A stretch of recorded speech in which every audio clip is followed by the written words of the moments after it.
అనగనగా ఒక ఊరిలో సీను అనే వ్యక్తి ఉండేవాడు. అతనికి స్వప్న అనే అమ్మాయితో కొత్తగా వివాహం జరిగి తన అత్తగారింట్లో అడుగుపెట్టింది. ఇదిగో అక్క, నా మాట విను. కోడలొచ్చింది. ఇక నుండి నీ పెత్తనమంతా పోతుంది. జాగ్రత్తగా ఉండు మరి. సరేనా? అవును చెల్లి, నువ్వు చెప్పిందంతా నిజమే అనిపిస్తుంది. నాకు కూడా అలానే అనిపిస్తుంది. సరే అక్క, జాగ్రత్తగా ఉండు. నేను వెళ్ళొస్తాను. సరేనా? జాగ్రత్త. ఆ రోజు రాత్రంతా స్వప్న అత్తగారు తన పెత్తనం పోతుందన్న విషయం గురించి ఆలోచించడం మొదలుపెట్టింది. స్వప్నను ఎలా బాధ పెట్టాలో అని రాత్రంతా ఆలోచిస్తూ ఉంది. ఇంటి పెత్తనమంతా తానే చలాయించాలనుకున్న అత్త తపనతో ఆమె కోడలు చేసే పనుల్లో తప్పులు వెతకడం మొదలుపెట్టింది. ప్రతిదానికి వంకలు పేర్లు పెట్టడం ప్రారంభించింది. ఈ విధంగా అత్త కోడళ్ళ మధ్య సూటిపోటి మాటలు ప్రారంభమై ఇల్లంతా గొడవ గొడవగా తయారయ్యింది. ఇద్దరూ ఒకళ్ళ మీద ఒకరు నేరాలు చెప్పి సీనుకి మనశ్శాంతి లేకుండా చేశారు. ఏమైందమ్మా నీకు? ఏం చెప్పమంటావు నాయనా? నీ భార్య పనులేమీ సరిగ్గా చేయటం లేదు. నాతో ఎప్పుడు చూసినా గొడవ పడుతూ ఉంది. అమ్మ మాటలు విన్న సీను స్వప్న దగ్గరికి వెళ్ళి మాట్లాడుతాడు. నేనేమీ చేయలేదండి. అత్తగారే నా మీద సూటికి పాటికి కోప్పడుతున్నారు. సీను ఇదంతా ఆలోచిస్తూ ఈ పోరంతా భరించలేకపోయాడు. రాత్రుళ్ళు ఇంటికి రావడమే మానేశాడు. ఇదంతా గమనించిన సీను వాళ్ళ తండ్రి సీనుని ఒకరోజు బయట కలిశాడు. నాన్న సీను, మీ పిన్ని వచ్చి వెళ్ళినప్పటి నుండి మీ అమ్మ ఇలా తయారైంది. దానికి నేను బుద్ధి చెబుతాను. నేను చెప్పినట్టు చెయ్యి. నీ భార్య చాలా మంచిది. నువ్వు తాను మాటే విన్నట్టు నటించు. మీ అమ్మ మీద కోప్పడు.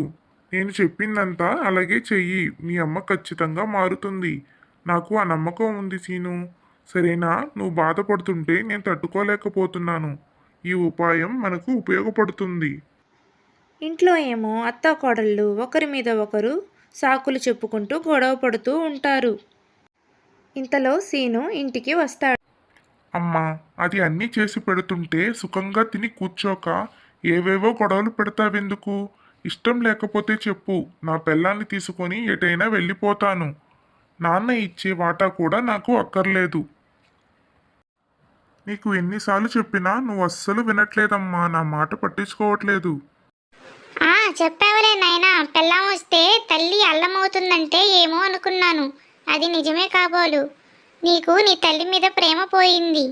నేనేం చేశాను? తనే నాతో ఎప్పుడు చూసినా గొడవ పడుతూ ఉంది. నువ్వేమో నా మీద మండి పడుతున్నావు. అయ్యో దేవుడా, ఏంటి నాకు ఈ కర్మ? అలా అంటూ సీను తల్లి కోపంతో పెరట్లో ఉన్న తన భర్త దగ్గరకు పరిగెత్తింది. ఏమండి, చూసారా?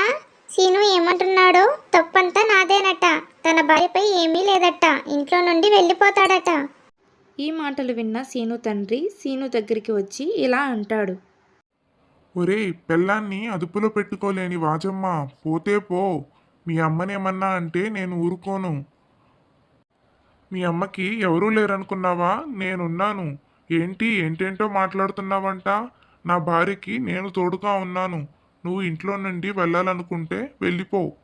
ఇప్పుడే బయటికి వెళ్ళిపో. సరేనా? ఇంకొక మాట నా భార్యను అన్నావంటే నేను అస్సలు ఊరుకోను. సరే, వెళ్ళిపో ఇప్పుడే. అలా బుద్ధి చెప్పండి వెదవకి. మీరు లేరనుకున్నారు. నీకు నాన్న ఉన్నట్టే నీ కోడలికి రక్షణగా నేనున్నాను. నాన్న నిన్ను వెనకేసుకొస్తే పెళ్ళం మాటలు విన్నట్టు కాదా? నాన్న నీ మాట వినాలి. నేను మాత్రం నీ కోడలి మాటలు పట్టించుకోకూడదు. ఆడ మగ కలిసి ఉంటేనే సంసారం సంతోషంగా ఉంటుంది. అత్త పెత్తనం పోయిందన్న భ్రమలో మాత్రం పడక.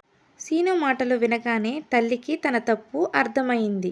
ఆమె విచారంగా, నాన్న సీను, నన్ను క్షమించు.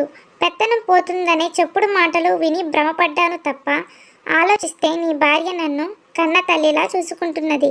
అత్తగారనే అహంకారం నా కళ్ళు కప్పేసింది. క్షమించు నాన్న. కొంచెం దూరంలో నుండి అంతా వింటున్న కోడలు అత్తగారితో, అత్తయ్య, నన్ను క్షమించండి. అత్త గట్టిగా కోపడితే మన మంచికే అన్నమాట మర్చిపోయాను. నా అత్తగారిలో నుండి నా అమ్మని చూసుకుంటాను. నన్ను క్షమించండి అత్తయ్య. పొరపాటున మిమ్మల్ని ఏదైనా అనుంటే నన్ను క్షమించండి అత్తయ్య. ఇకపై మిమ్మల్ని నా కన్న తల్లిలా చూసుకుంటాను. ఇక నుండి మీ మాటే వింటాను అత్తయ్య. మీరు చెప్పినట్టే చేస్తాను. నువ్వు నన్ను క్షమించు స్వప్న. కొత్త కోడలేమని కూడా చూడకుండా నిన్ను ఎంతో బాధ పెట్టాను. నువ్వు చేసిన ప్రతి పనుల్లోనూ వంకలు పెట్టాను. నన్ను క్షమిస్తావు కదూ? తెలియకుండా చేశానమ్మా. చెప్పుడు మాటలు వినటం వల్ల మనకి ఈ పరిస్థితి వచ్చింది. ఇకపై మనమిద్దరం ఎవరు ఏమి చెప్పినా వినకూడదు. నీతి: ఎప్పుడూ చెప్పుడు మాటలు వినకూడదు.